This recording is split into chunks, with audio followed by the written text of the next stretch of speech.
mikir lah Ustazah, mau anak kemanakan ya semua uang sebanyak ini. Kadang kita harus berterima kasih dengan diri sendiri, kayak terima kasih sudah bisa ada sampai di titik ini. Menjadi kakak itu lebih harus banyak mengalahnya.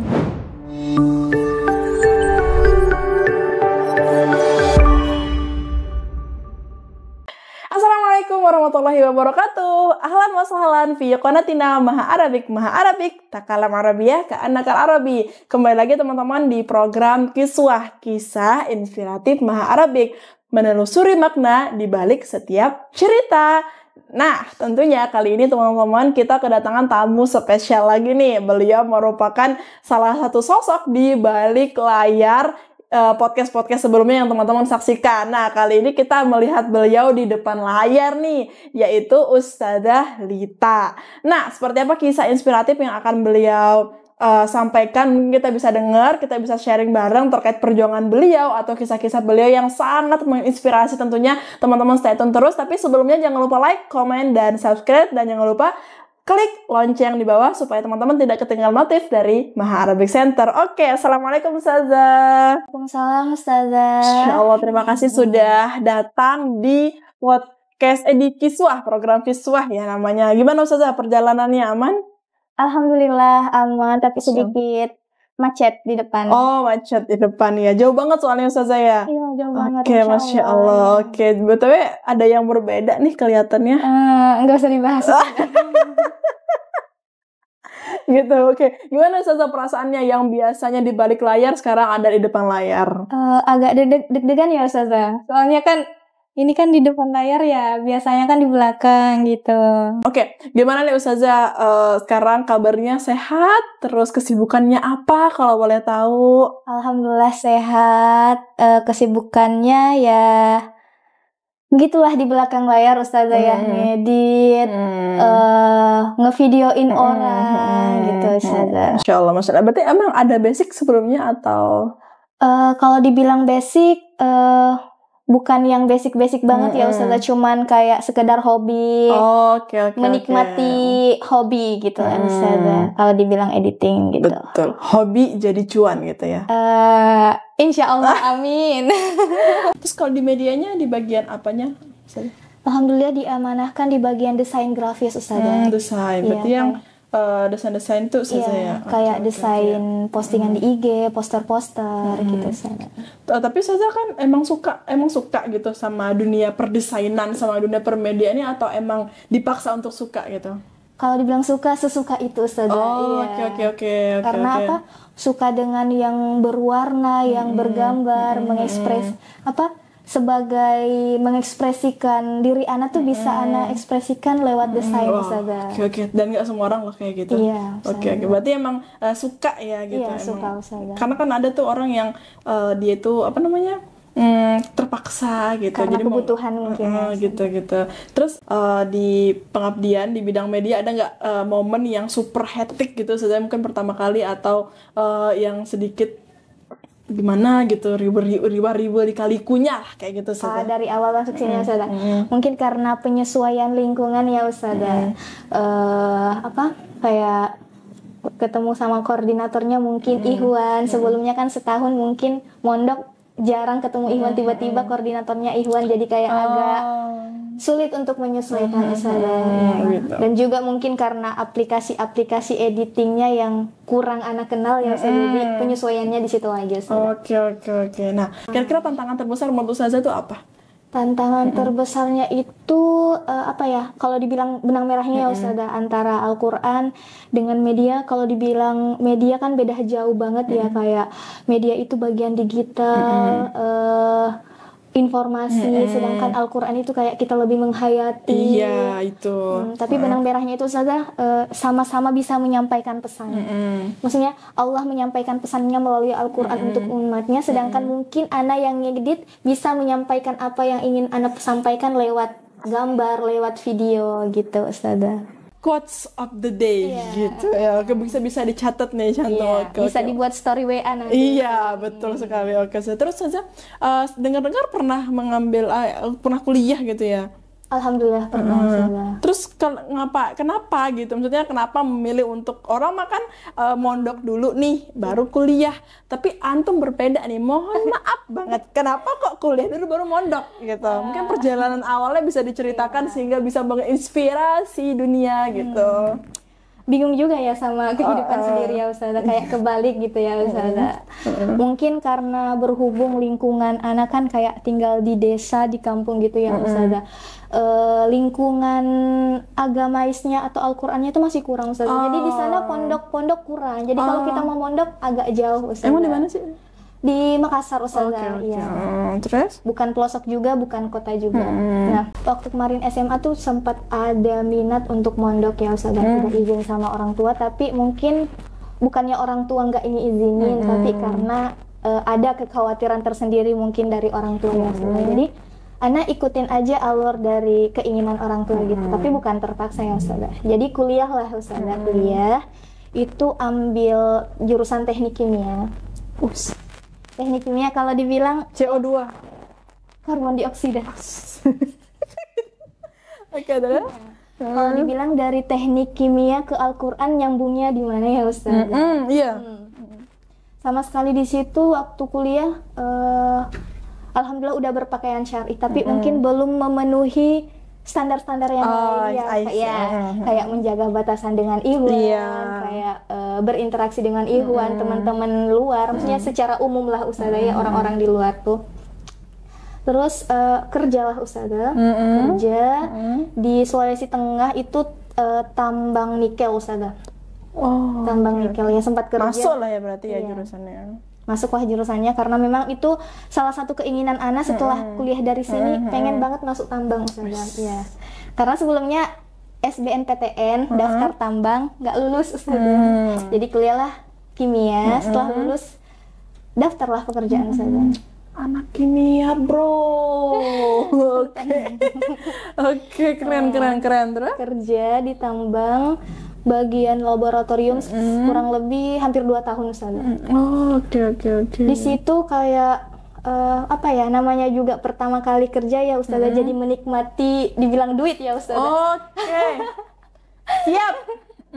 Nah, satu tahun setengah itu kayak apa yang Ana inginkan Ana bisa dapatkan Ustazah. Kiri kanan. Enggak ya. Oke, terus? Ya, apa yang Ana inginkan Ana bisa dapatkan. Tetapi di tahun terakhir Ana kerja itu Ustazah, entah kenapa ya, mungkin karena Allah udah negur, bisa muhasabah diri, ngerasa biasa tuh Ana bolak-balik ke rekening Ana ya Ustazah, banking Ana. Kok duit sebanyak ini tapi hatinya ada yang kurang gitu. Mau beli ini bisa, beli itu bisa, ngasih ke orang tua bisa, tapi kok ada yang kurang gitu ya Ustazah. Ini nggak apa-apa ceritanya Ustazah. Nggak apa-apa. Nah, It's okay. Kenapa bisa ke Al-Qur'an nanti adalah jalannya kan nanti setelah cerita ini Ustazah. Entah kenapa di suatu hari itu Ustazah, malam hari kan anak kan 3 shift ya kerjanya Ustazah. Seminggu masuk pagi, seminggu masuk sore, seminggu masuk malam. Nah itu waktu pulangnya malam jam 12. Di situ nggak bisa tidur, nggak tahu kenapa Ustazah. Biasanya kan kalau kita capek langsung tidur ya Ustazah. Iya. Entah kenapa di situ kayak pulang kerja kayak capek banget tapi nggak bisa tidur Ustazah. Entah kenapa tiba-tiba nangis. Pernah nggak Ustazah ngerasa kayak nangis tapi nggak tahu penyebabnya apa? Itulah yang Ana rasakan pada malam itu Ustazah. Malam nggak bisa tidur, entah kenapa kayak bukan mendengar suara sih, tapi kayak merasakan dalam hati kayak Lita coba sholat malam gitu kan. Kita coba sholat malam. Wudhu lah Ana di situ Ustazah, kayak wudhu itu mengalir kayak tenang di hati. Sholat tahajud, nangis tapi nggak tahu nangis karena apa. Nangis nggak tahu karena apa. Setelah besoknya kayak berpikir lah Ustazah, Lita apa sih sebenarnya yang kamu kejar? Gunanya kamu kerja apa sih? Dunia apa sih yang kamu kejar sehingga sehektik itu dengan masalah duit gitu kan? Berpikirlah Ustazah, mau anak kemanakan ya semua uang sebanyak ini di saat juga hati segelisah itu ya Ustazah, kayak dunia apa yang anak kejar gitu sampai masalah uang ana pikirkan, sedangkan ibadah kadang ana bukan tinggalkan si ustazah, ulur namanya. Karena biasa di tempat kerja itu misal nih duhur, nanti sholatnya di waktu asar, nanti duhurnya itu bisa ketemu asar ustazah. Mepet ya. Iya, jadi ana bilang sekonyol inikah ana jadi hambanya Seberantakan gitu. Iya, itu seberantakan ya. itu kan, maksudnya kita udah dikasih apa rezeki, tapi kok sezolim itu sih dengan si pemberi ini gitu. Nah, berinisiatif lah ustazah ana scroll di Instagram gitu kan. Entah kenapa ustazah FYP-nya itu kayak pendaftaran Quran, orang ngaji. Kan itu nggak jauh dari masa Covid ya ustazah. Jadi banyak selebgram waktu itu yang buat podcast atau konten-konten masalah dakwah ya ustazah. Kayak relate banget gitu sama konten-kontennya. Ketemulah satu Insta story itu apa? Anak Maskan ustazah. Awalnya itu anak Maskan, ana nggak tahu kalau ini Maskan punya Ustazah Oki Setiana Dewi. Tapi kayak keren banget gitu ya, berdakwah sambil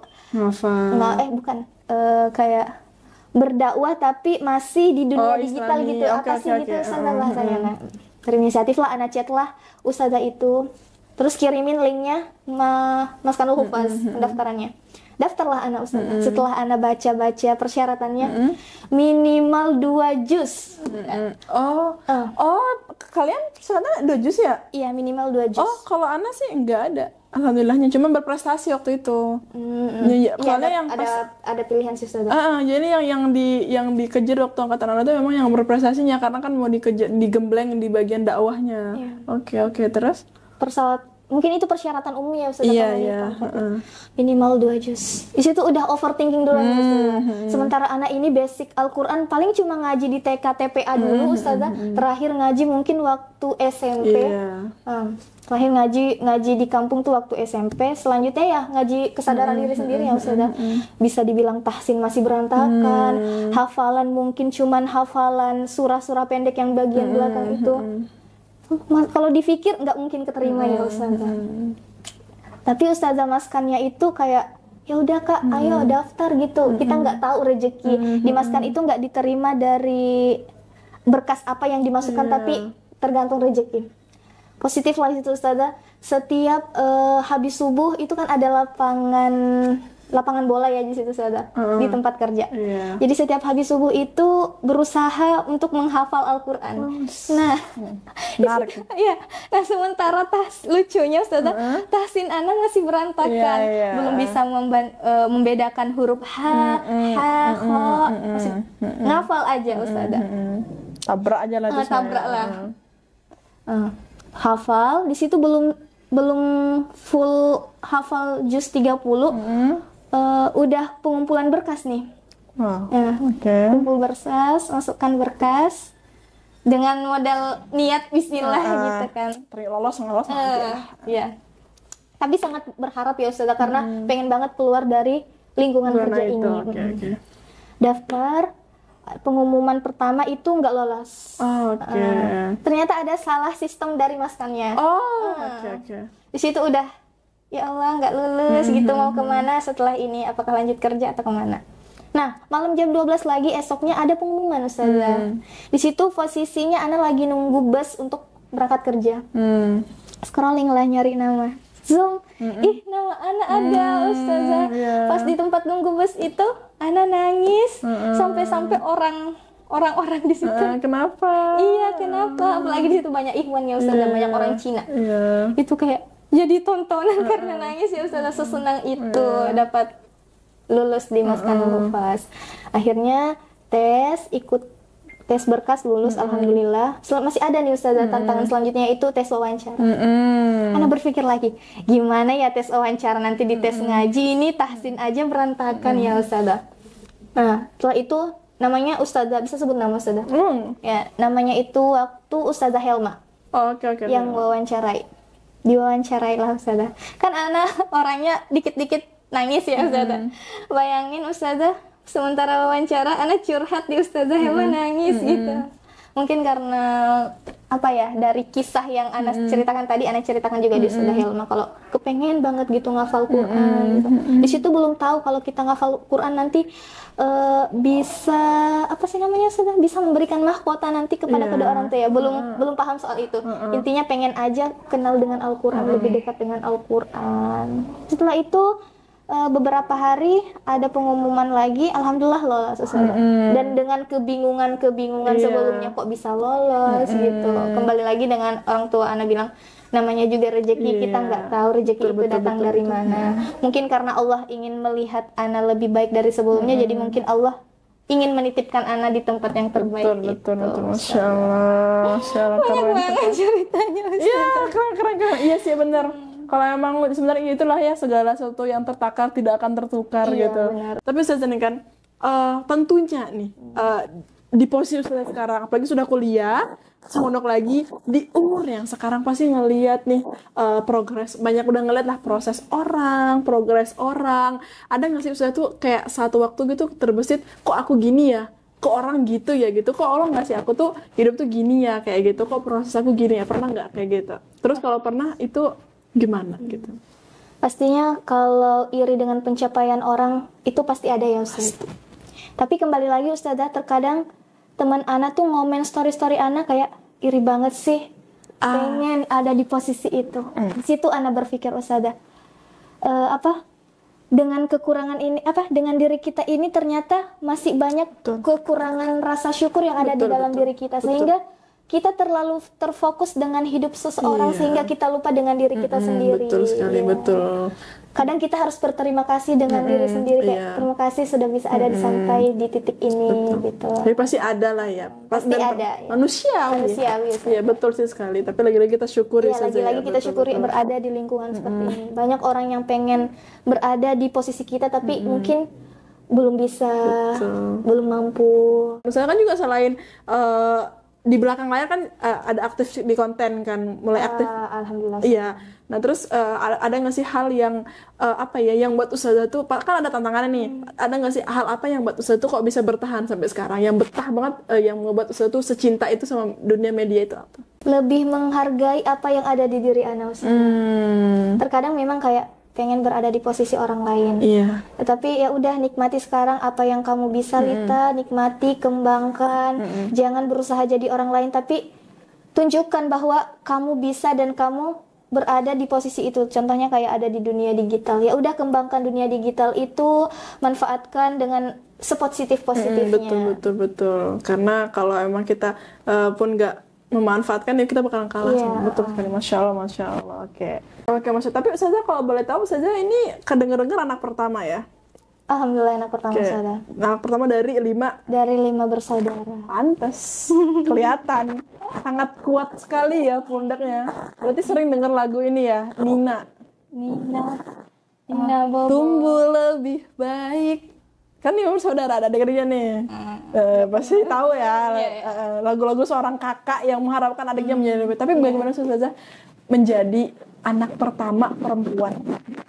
Menjadi anak pertama, apalagi perempuan Ustazah, itu menjadi sebuah PR buat anak saya. Punya 4 adik itu berarti 4 adik ini punya tonggaknya itu Ana. Punya tonggaknya itu Ana, berarti Ana nggak boleh terlihat lemah di depan adik-adik Ana. Apa ya, menjadi seorang kakak itu harus lebih ekstra karena kita nanti bakal jadi panutan buat adik-adik. Nggak mungkin kayak kita terlihat lemah di depan adik-adik Ana. Berusaha menunjukkan yang terbaik, walaupun sebenarnya ini kayak berat banget ya Ustazah menjadi anak pertama itu. Tapi tebarkanlah senyum untuk adik-adik itu, tunjukkan bahwa kita adalah seorang kakak yang mampu membimbing adik-adik kita. Tapi ya sih, berat nggak? Berat, pasti berat Ustazah. Karena harus selalu bisa tampil, ini adalah kakakmu gitu. Tapi sekarang gimana? Ustazah ada di sini? Kondisi di rumah aman atau ada yang? Alhamdulillah aman. Tapi Ustazah bukan Ustazah kan yang menafkahi semua adik, masih ayah ibu kan? Alhamdulillah masih orang tua. Oke. Kira-kira nih, kan seorang Ustazah Lita yang orang yang ya kita tahu loh, anak pertama yang banyak sekali lika-liku perjalanan hidup. Ada nggak satu kalimat yang Lita banget gitu? Kalimat yang Ustazah pegang sampai sekarang gitu, yang ngebuat Ustazah tuh bertahan kuat gitu? Kata-kata sih nggak ada ya Ustazah. Tapi yang selalu Ana tanamkan ke diri Ana itu jangan lupa berterima kasih dengan diri sendiri. Oke, jadi itu ya. Ya, walaupun pencapaian kita nggak sebesar pencapaian orang lain, tapi kita harus menerima keadaan diri kita sendiri, harus banyak berterima kasih dengan diri kita sendiri. Karena berterima kasih dengan diri sendiri itu sama saja kita sudah berterima kasih dengan apa yang Allah berikan kepada kita. Tapi kalau seandainya ke orang tua aman, atau mungkin Ustazah pernah nggak sih ngerasa kayak kok orang tua ke aku gini ya gitu, kok ke adik-adik aku mereka bisa yang nggak dapetin apa yang mereka mau gitu, kok aku gini ya. Tuh perasaan itu waktu Ana masih kecil Ustazah. Kan Ana punya adik cewek juga. Jarak 5 tahun dan kadang kita iri-irian Ustazah. Itu masih wajar. kecil dan baru sadar setelah dewasa sekarang. Ternyata menjadi kakak itu lebih harus banyak mengolahnya. Dulu Ana ngomong kayak, kok bapak ibu Ana lebih condong ke adik Ana ya. Tetapi seiring berjalannya waktu, mungkin pemikiran sudah dewasa, oh ternyata kakak itu harus kuat, kakak itu yang harus paham. Itu sih. Oke. Kira-kira ada nggak Ustazah pesan yang apa ya, misalkan nih adik Ustazah atau kan harapannya pasti dong sebagai seorang kakak yang baik untuk adik-adik Ustazah, misalkan anggaplah nih adik Ustazah nonton nih videonya gitu, atau nggak lagi berdiri nih di studio ini, ada nggak pesan yang untuk adik-adik Ustazah yang saya pengen sampaikan? Anggap ini adik-adik Ana. Ya, untuk keempat adik Ana harus lebih hebat dari kakaknya. Harus lebih punya banyak mimpi untuk harus punya banyak mimpi dari kakak-kakaknya. Makanya itu sudah menjadi seorang kakak ini kayak Ana harus menjadi orang hebat Ustazah. Ana sebagai kakak, karena nanti kayak pengen banget gitu ngerasain kayak ngebiayain kuliah ade, ngebiayain pendidikan ade, membuat senang ade gitu. Cita-cita Ana gitu. Tapi ada nggak sih Ustazah pesan yang nggak pernah sama sekali tersampaikan, baik itu secara langsung maupun nggak langsung untuk orang tua? Ana tuh pengen ngerasain pelukan orang tua. Pelukan orang tua. Kok masih ada kan? Masih ada. Tapi karena mungkin banyak ada ya. Jadi kasih sayang orang tua tuh lebih ke adik-adik. Apalagi kan jarak Ana sama adik anak kan cuma 5 tahun. Nah paling ingat waktu pengen ngelahirin adik Ana yang kedua, yang cewek. Itu posisinya Ana baru pulang sekolah TK. Oh ya Allah, dekat banget. Iya dekat banget, yang kayak seorang anak TK ini masih butuh kasih sayang gitu kan. Walaupun mungkin orang tua sudah sayang banget nih sama anaknya, tapi taulah Ustazah iri-irian gitu kan. Pada saat itu pulang TK kayak, Ma inilah gambar aku gitu kan. Tapi nggak sempat tersampaikan karena disitu mama Ana udah mau melahirkan.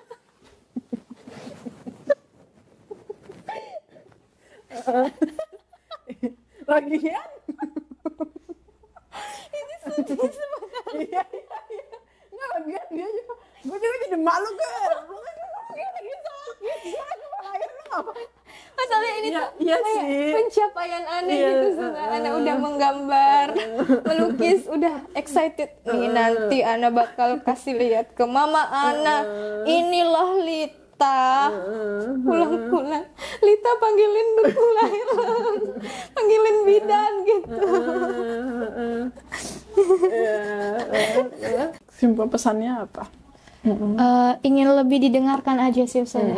Karena mungkin waktu kecil kayak pengen banget didengarkan, dan sekarang kayak juga pengen didengarkan, tapi Ana bukan orang yang tipe kalau sangat terbuka sama orang tua. Oke. Cerita, tapi selama Ana hidup Ana nggak pernah nyeritain soal sedih Ana dengan orang tua. Pasti yang kayak happy aja gitu. Komunikasi alhamdulillah lancar dengan orang tua, hari-hari video call, hari-hari teleponan. Tapi nggak berani itu Ana nyeritain soal kesedihan Ana. Tapi pengen nggak diungkapin? Pengen banget Ustazah, tapi kayak lebih ketakut nggak direspon gitu. Dan lebih takut juga orang tua khawatir, apalagi sejauh ini kan Ustazah. Iya. Nah tuh kayak berusaha kuat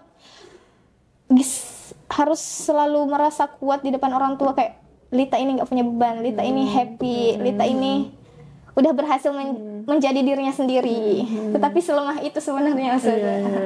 Oke. Nah terakhir nih Ustazah, yang pengen disampaikan ke penonton, mungkin ada yang sama nih sama Ustazah yang ternyata tapi sampai sekarang mungkin mereka nggak seberani Ustazah buat mengambil langkah, atau mungkin merasa takut meninggalkan ya dunia yang pencapaian sekarang lah demi apa gitu. Sebenarnya nggak ditinggalkan ya, mungkin lebih ke memperbaiki diri, tapi masih kalau seandainya saya perbaiki diri, ini gue nggak bakalan dapat sebanyak ini nih kayak gitu. Jadi masih ada kekhawatiran terhadap dunia dan lain sebagainya. Mungkin ada pesan yang bisa Ustazah sampaikan gitu. Untuk pesan di luar sana ya Ustazah, jangan berani tinggalkan persoalan dunia. Karena jika engkau memilih akhirat, jangan berani apa sih? Jangan takut. Ulang. Cut. Oke. Jangan berani. Ya, pesan untuk yang di luar sana ya Ustazah, semuanya, karena bukan tipikal orang yang kalau berkata-kata itu menyampaikan langsung, paling lewat tulisan. Jangan takut meninggalkan persoalan dunia, jikalau tujuannya itu nanti persoalan akhirat. Allah akan menggantikannya lebih baik dari apa yang kita dapatkan sebelumnya. Masuk Pak Eko. Oke, Masya Allah. Oke, terima kasih Ustazah Lita gitu telah atas sharingnya yang sangat luar biasa. Semoga teman-teman yang di rumah dapat mengambil hikmah dari kisah Ustazah Lita. Teman-teman sudah dengar tadi, Masya Allah, perjuangannya ya, dari perjuangan di mana dia ngapal, meninggalkan zona nyamannya, yang tentunya siapa sih yang nggak terlena dengan duit zaman ini, nggak pakai duit, pipis saja bayar coy gitu kan ibaratnya. Terus siapa yang dengan keberanian beliau untuk meninggalkan itu demi menggapai sebuah ridhonya, pasti Allah ganti dengan banyak sekali kemudahan-kemudahan, dan itu dirasakan sendiri oleh Ustazah Lita langsung ya. Banyak sekali kemudahan-kemudahan yang beliau rasakan. Semoga teman-teman juga terinspirasi untuk kisah ini. Terima kasih Ustazah Lita sudah hadir di kisah inspiratif Maha Arabic Center. Jadi teman-teman, terima kasih sudah menyaksikan Kiswah. Jangan lupa tinggalin jejak, like, komen, dan subscribe. Kemudian jangan lupa untuk klik tombol lonceng di sini, karena teman-teman akan mendapatkan notifikasi dari Maha Arabic Center. Terima kasih Ustazah. Assalamualaikum.